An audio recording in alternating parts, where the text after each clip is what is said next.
Good morning, everybody. Welcome to Cup of Jonah. So, hope you have your nice cup of Joe to join us this morning. Mine is still piping hot. So, yesterday I noticed in the recording here, my voice was actually quite loud. I usually have a problem with being too quiet, so let me know if the volume works for you guys. So today, remember yesterday we teased a little bit about how, because today we're asking if there's any substantial difference in God. And I think what he meant there was not substantial difference, but specific difference, which kind of means very closely the same thing. I think the translation might be a little off here, but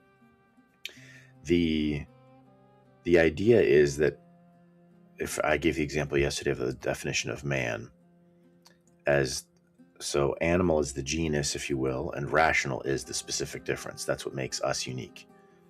We don't know the specific differences, actually, of most of the other animals and other things we sense. We just don't know them. So it's interesting. But that's the thing that defines, that's the one unique difference that separates each species, one species from another. So it's an interesting shift, isn't it? Just notice it. We'll understand why later. But just notice that we went from talking about God being,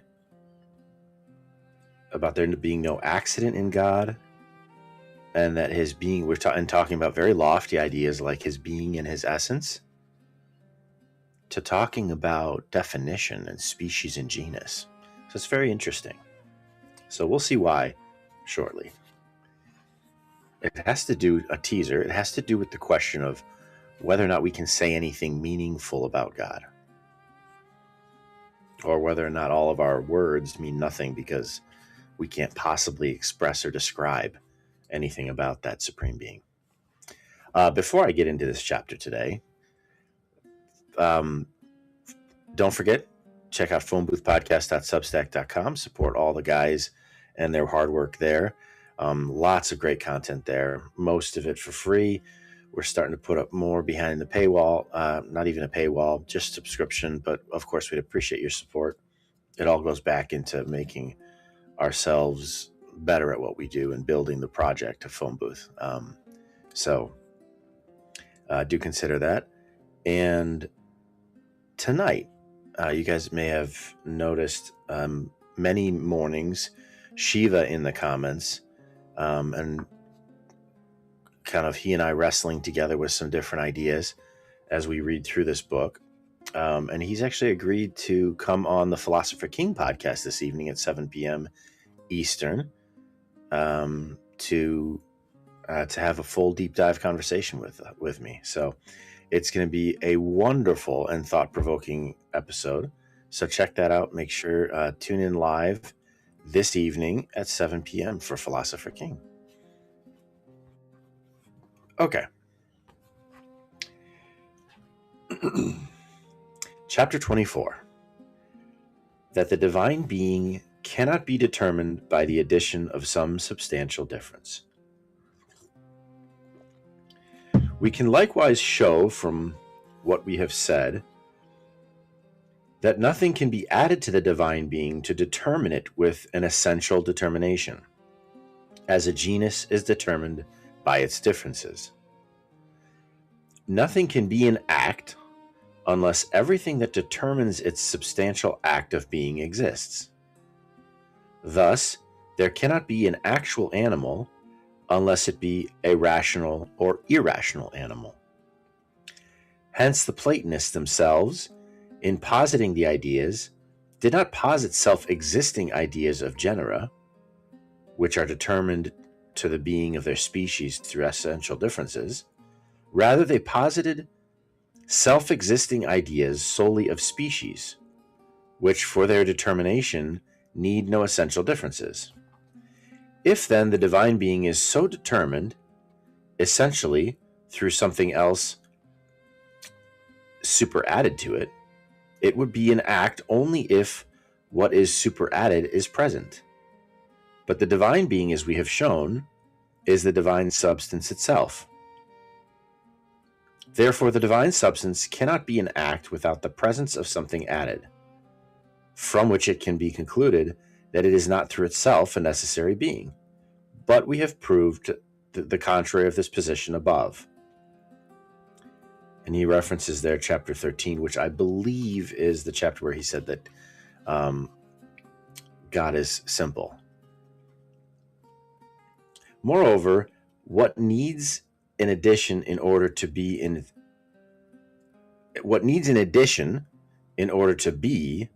is in potency in relation to this addition. But as we have shown, the divine substance is not in any way in potency. And that was chapter 16. Rather, the divine substance is its being. The divine being, therefore, cannot be determined in its substance through something superadded to it. Again, that through which a thing derives being in act and is intrinsic to it is either the whole essence of that thing or a part of that essence. But that which determines something is an essential way. But that which determines something in an essential way makes that thing to be in act and is intrinsic to the determined thing. Otherwise, the thing could not be determined substantially by it. It must therefore be the essence itself or a part of the essence. But if something is added to the divine being, this cannot be the whole essence of God, since it has already been shown that God's being is not other than his essence. It must then be part of the essence, which means that God will be composed of essential parts. But this we have proven the contrary of this above.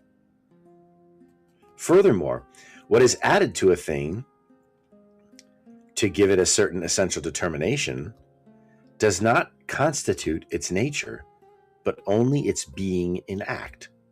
For rational added to the animal genus for animal being in act. For rational added to animal gains for animal being in act, but it does not constitute the nature of animal as animal, since the difference does not enter the definition of the genus. So what he's saying there is, you don't cease to be, we as rational animals are just as much animal as monkeys, bears, or goats, right? We're just as much animal.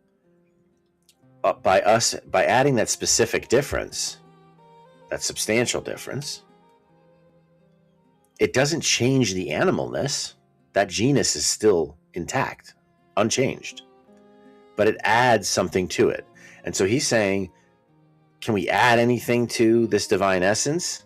Is there anything added? No, there can't be. It has to be just itself. It can't be with an added part, because then all of a sudden the divine essence, which we understood to not have parts, but to be a whole, and unified and simple, it would contradict that, because you're now adding to it, which implies actually, just like when we say rational animal, the implication unstated here is that there are other animals that aren't rational. Well, so if there's any specific difference in God, then there would be a God without that specific difference.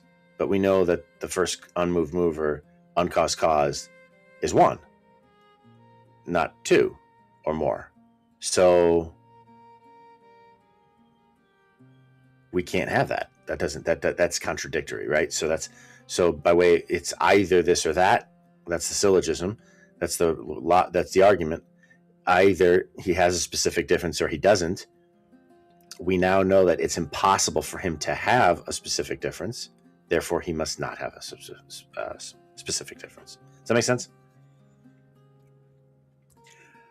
But if something is added in God by which he is determined in his essence, that addition must constitute for the being to which it is added the nature of its own quiddity or essence, since What is thus added gains for a thing its being in act. But in God, this being in act is the divine essence itself, as we have shown above. That's referencing chapter 22 again.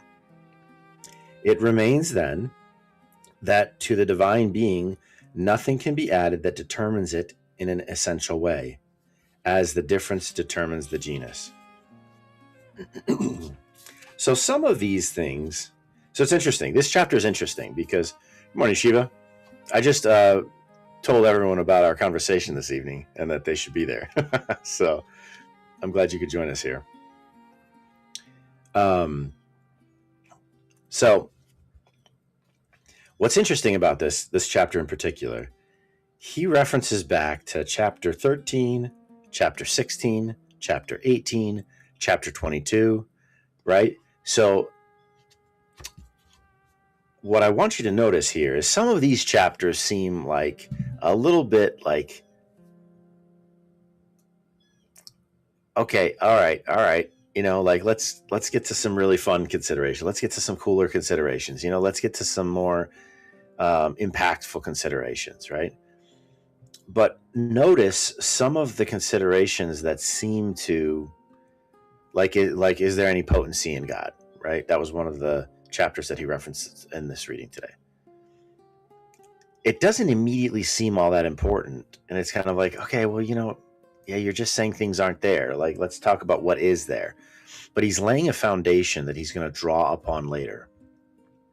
And this is a perfect example. And it might not seem super important, this idea of there not being a specific a substantial difference in God. It might not seem super important. But what I love, and this is something you'll appreciate as well, the thing as a Catholic, the thing I love about Catholic theology is it doesn't shy away from difficult questions. In other words, right here, Thomas, allegedly a Catholic, he is, but but he's laying the groundwork for what on the surface seems to be a proof against the Trinity, right? To the layman, it also seems to be an argument against the incarnation. Because if God is unchangeable, unchanging, perfectly unified, and you could call him a ultimate singularity, Shiva, depends on what you mean by those words, but I think I'd agree with you. But doesn't it seem in these chapters, this is what's fascinating to me and I love so much, doesn't it seem if he's saying that there's no composition in God, there can't be any change in God, then how could God become man? What the, right? If there's no specific difference in God, if there's nothing added to his essence, then how is God a Trinity, right? These are all questions that when we start to actually dig into the philosophy, seem on the surface to cause us a problem. They seem to actually render impossible some of the core tenets of the Catholic faith. But he's leaning into them as being important, central, and certain. How is that possible? Come on, Thomas, right? Like, that's what you want to say. That's where it feels like it's going. But wait, there's more. So what I love about the honesty of Thomas is that he doesn't run from difficult questions like that. He attacks them head on very precisely because, as he says in De Ente Essentia, that little piece I read to you, that first paragraph or two of his work on being in essence, which he wrote at 21 years old, amazing, is that a small error in the beginning will lead to a great error in the end. We can't, if we're going to be serious people, we can't logically hold some things to be certain and then by faith hold things that contradict it. We can't if we're a serious person. So it's interesting how he seems to be creating difficulties for his own belief system. Or is he? So this is where it's beautiful, because these are complicated and subtle questions that need to be addressed, and he will address in glorious fashion. And then all of a sudden, things that seem fantastical, seem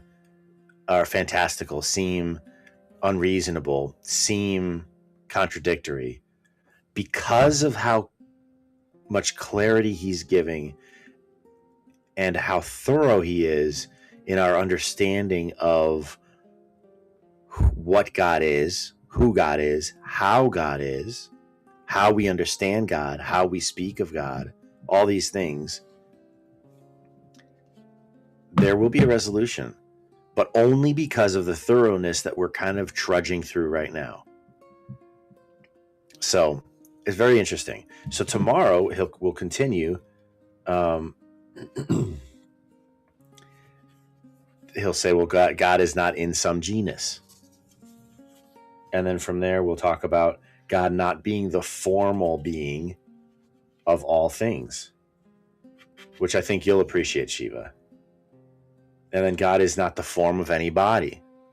Again, seems to be a problem for the incarnation, doesn't it? And then we'll talk about the divine perfection. So that'll be next week. Those 4 or 5 will be next week. And then we make a very exciting shift. We shift to creatures, the likeness of God in creatures. So really cool stuff coming. But I know the last couple weeks of chapters have been a little bit ontologically heavy, in the sense that ontologically meaning like been heavily kind of peeling back all the nuances in what existence is, what being is, what an essence is, what a substance is, how we talk about them. And it's a little bit, like I've said a few times, it's a little bit laborious, and a little bit kind of like splitting hairs in terms of definitions. But again, these are the first chapters out of which our understanding of the topics that we're discussing now, he's basically depositing these rationally certain truths, into this bank of knowledge for ourselves that we're going to draw on, just like today, that in not even 2 short pages, he referenced 4 previous chapters, because he's ordered the book well as a good teacher. So this beginning of the book, of this volume here, is laying a foundation that understanding is going to help us parse through difficult questions later on as we continue to build our understanding of God, of all of his creation, of who God is through his creation that we can understand. And as we continue to unpack and unfold this, these considerations. So very exciting stuff. But yeah, so that's it for today, guys. But yeah, please do. I will keep you posted. There's a possibility that either Friday or Monday, possibly Monday, I'm moving this weekend. So things are a little bit up in the air. So just stand by for Friday or Saturday. I'll put something up on Twitter if I'm not able to come on in the morning. I should be able to. I think I've arranged things properly. But okay. So be that as it may, keep you posted there. I appreciate you guys joining me this morning, and we're starting to really get into the juicy stuff after the next couple chapters. So lots of fun considerations coming. Again, don't forget, share if you enjoy this. phoneboothpodcast.substack.com. Also, Jonah Stormrider on Spotify and YouTube. And then don't forget tonight, a deep dive with Shiva at 7 p.m. Eastern. And we're going to roll up our sleeves, and it's going to be great. It's going to be great. Yes, moving week is always a good time. And just like when I travel, I tend to pack the night before. I still have a lot of packing to do. Fortunately, I'm downsizing largely. So I'm taking primarily just my books and clothing, which makes it easy, and kitchenware, obviously. But it's an exciting move for me. I'm moving to an RV, probably just for a year. I want to just kind of float around the country a little bit and see where I want to settle down. But my job affords me this right now because I work 100% remote, which is also why I can do this with you guys. But yes, say a prayer. It's going to be a little bit of a packed weekend for me as I move from my metal container home into an RV. But it's exciting. So who knows? Maybe I'll start one of those RV blogs as I roll about the country experiencing different things. I don't know. RV life. Yes, sir. Yes, Shiva. It should be an adventure. So I think the first leg of my journey is going to be down to spend a month or so down in Florida by Ted and some of the other guys down there. I've got a couple friends from work down there as well. So gonna head down there for a little bit, possibly up into the New England area for a month or so as well. We'll see where the spirit takes us, as they say. So, all right, guys. Well, I appreciate you guys. Appreciate you joining me this morning. Lots of love to you. And don't forget, 7 p.m. Eastern tonight with Shiva. Have a good day, guys.